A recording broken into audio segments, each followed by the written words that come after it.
Joining us right now is a former member of the United States Senate from the great state of Oklahoma, former Senator Tom Coburn. Senator Coburn, thanks for joining us, sir. Well, I'm happy to do so. I want to talk about the specifics of this Kavanaugh thing and what we saw, the dysfunction that I think a lot of people see and loathe about D.C. And I know that you've got some solutions that we may be able to fix what's going on here. I want to get to that in a minute. But first, most importantly, as an Oklahoman, you got to be torn right now. You got Adrian Peterson, you got Trent Williams, you got two other Sooners playing for the Redskins in D.C., but then you got Baker Mayfield playing for the Cleveland Browns. Where are your loyalties in the NFL right now? The Redskins, of course. There. All right. See, that's a good answer. Has it not been fantastic to see Adrian Peterson just tear it up for the Skins right now? Yeah, I'm loving it. Yeah. He's been traded so many times, but he's a great man. He's done a great job, and he's a great back. All right. Well, Boomer Sooner. And I know you got a big game this weekend with Texas, so I know you're probably already geared up for that game tomorrow. I'm planning on watching it tomorrow at 11 a.m. You and me both. All right, let's turn now to what we saw here in the Senate. First of all, if you were in the Senate still, would you, based on what you saw, would you have voted to confirm Judge Kavanaugh? Sure. Look, I sat on the Judiciary Committee for 8 of my 10 years. I was on the committee for 4 Supreme Court nominees. What we saw, we need to understand what we saw. What we've done is elevated the Supreme Court to a position our founders never thought it should be. Amen. And the reason everybody's fighting so hard is because they're getting things out of the court they never could get through Congress. And so that doesn't mean it's right or wrong. What it means is we're dysfunctional as to what our founders intended us to have. And they intended for most of the decisions to be made at states. Now, that's not to say the Supreme Court shouldn't supersede certain things, and they should. But it was to be limited. The whole federal government was to be limited. And their powers were few and defined, and the states were numerous, and everything else that wasn't in the enumerated powers was reserved for us as citizens and our state legislatures. That's not happening anymore. It's so true. And if anything, all of the histrionics over who the next Supreme Court justice should be and whether they're going to tip the scales to a 5-4 majority one way or the other, it really does resonate even louder and clearer than before how out of control powerful the Supreme Court has begun. How did that happen? Exactly. Was it the justices? Was it themselves? Was it the Democrats or the Republicans who decided to cede that power? 2 things have happened that have been critical. One is the 17th Amendment, which took away the power of the state legislatures to control their state senators, their U.S. senators. So what has happened is we shifted power from state legislatures to senators in Washington. And the conflict of interest that senators have is doing what's in their political best interest, not what's in the best interest of the country, and certainly not what's in the best interest as viewed by their state legislature, which is why our founders set it up for the Senate to be appointed by state legislatures so that you couldn't have this caving to more federal power, more growing power, and losing power at the state level. The second thing that happened was a case in 1931 where the Supreme Court ruled that the Commerce Clause wasn't what the founders said it was, and that if you have an impact on interstate commerce, even if you don't trade in interstate commerce, that's interstate commerce. And that is what's given all these agencies of the federal government the power to come in and tell your states what to do. And so they do, and they bribe you because they say, well, you can't have this grant money. You can't have this portion of your highway money if you don't do it the way we say. Now, most of the people who are doing the we say have never been elected once to anything. So what we've seen is a shift in power by the 17th Amendment, which I don't think will ever be reversed. And also a third thing is the lack of knowledge by Americans of what our founders wrote, what they believed, and what they set up. And we need to get back to that if in fact we're going to secure our country for our kids. Now, a lot of people hearing this, Senator Coburn, will probably think to themselves, that may be true, but boy, that genie's out of the bottle. You just said you're never going to reverse the 17th Amendment, and we're never going to be able to change all these things, even if we could pass a constitutional amendment to try to reverse some of this trend. It's so hard to do it. It's going to be hard to get it out of D.C., and it's certainly going to be hard to get the requisite number of state legislatures to pass a constitutional amendment. But since you left this, I don't think so.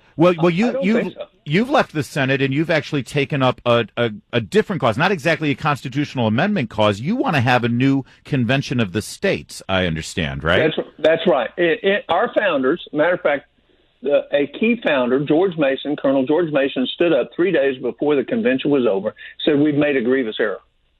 Do we think that a government that might become a tyranny will automatically give up its tyranny because people want them to? And so they put in the second part of Article 5, which says the states, if 2/3 of the states want to call an amendments convention, they can. And all they do is they come together, meet, and make recommendations to restore the Constitution back to what our founders intended it to be. And that doesn't have anything to do with civil rights. That doesn't have anything to do with social justice. What that has to do with freedom and decisions made by the state. Do you think we would be the divided country we are today if the decisions over marriage, if the decisions over abortion, if they had been made in state legislatures instead of the federal government? Well, listen, we wouldn't.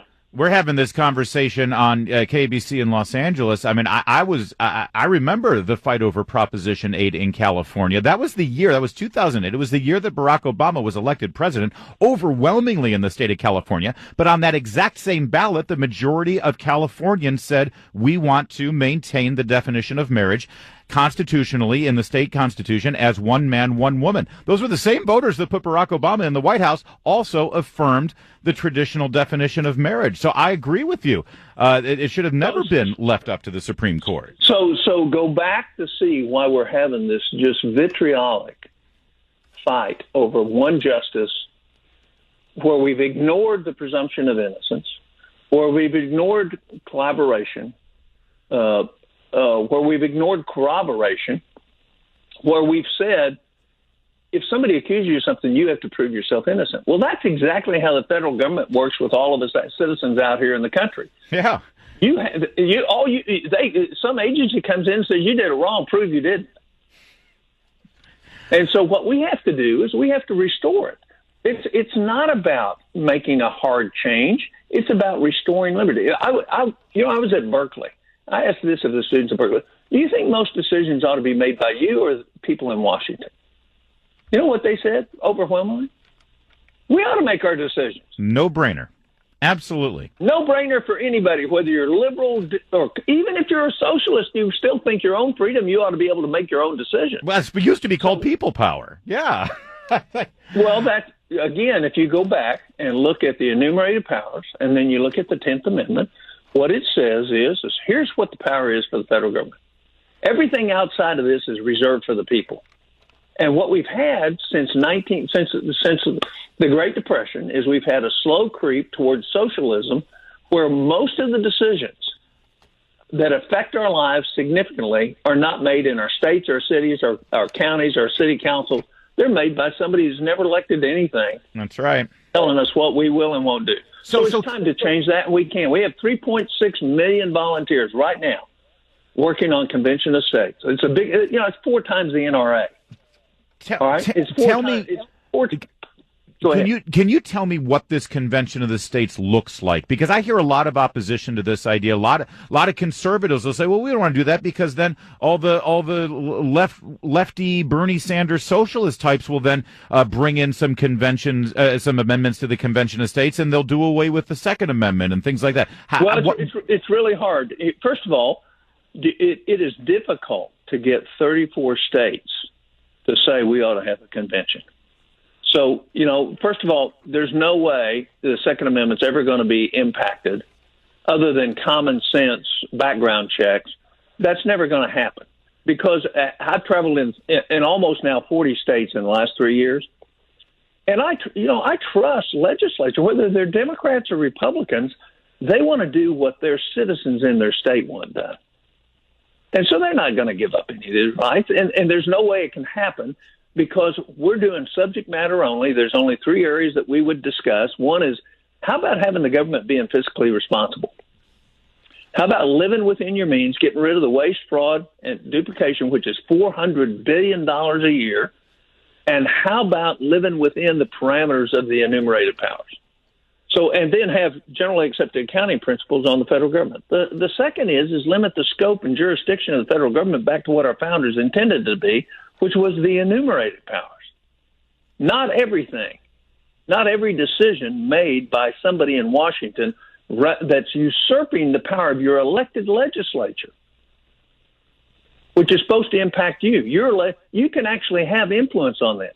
How many people, as a U.S. Senator, I travel, I did 70 town halls a year. I went all across my state. I tried to see as many people in Washington as I could. I didn't see 10 or 15,000 people out of 4 million.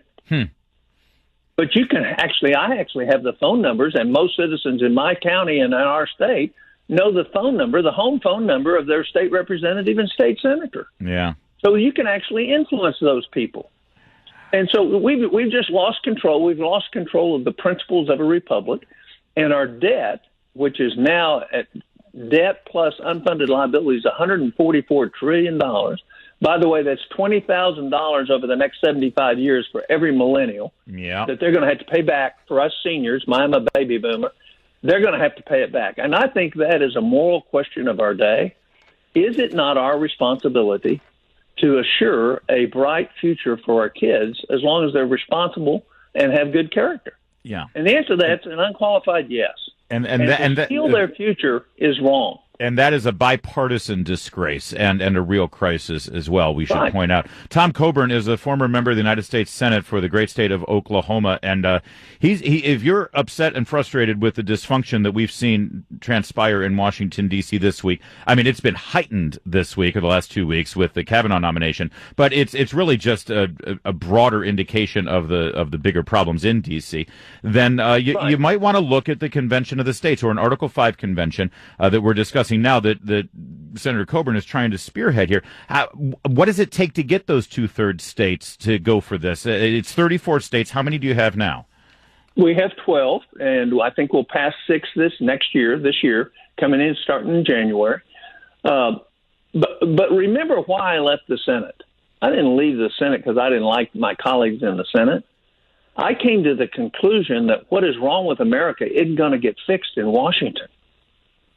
And if your listeners will just think about that for a minute based on what they're seeing, not just with Kavanaugh, but with all the partisan bickering, with all this idea that the most important thing in Washington is the next election.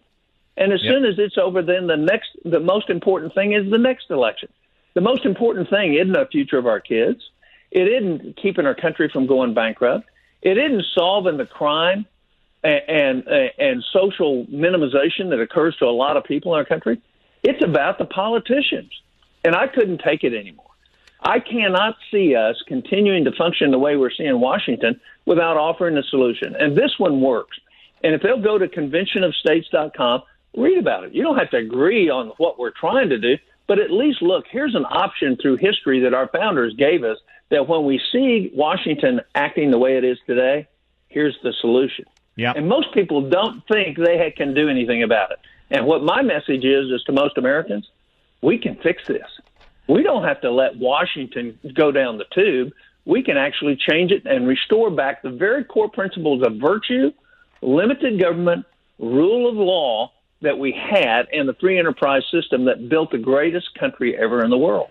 Senator Tom Coburn, thank you so much for joining us. It's conventionofthestates.com or just Convention of States? Convention of States. Conventionofstates.com. All the information's there, and I think that there are also tools there that'll just put you right in touch with who you got to be in touch with for Sacramento to try to move this thing along. It's an uphill task, certainly here in California, but it's worth the effort. Tom Coburn, thanks for joining us, sir. I appreciate it. Our kids are worth it. Amen to that. Amen to that. And hail to the Redskin. And Boomer Sooner. You bet. All right. That's Tom Coburn there. Go to conventionofstates.com. Press the button, sign the petition. More importantly, get 10 of your friends to do the same. When you sign the petition, Then that sends a letter to your state legislator. You go on the list in their district as a supporter. We deliver those lists to the state legislators. It means something to them.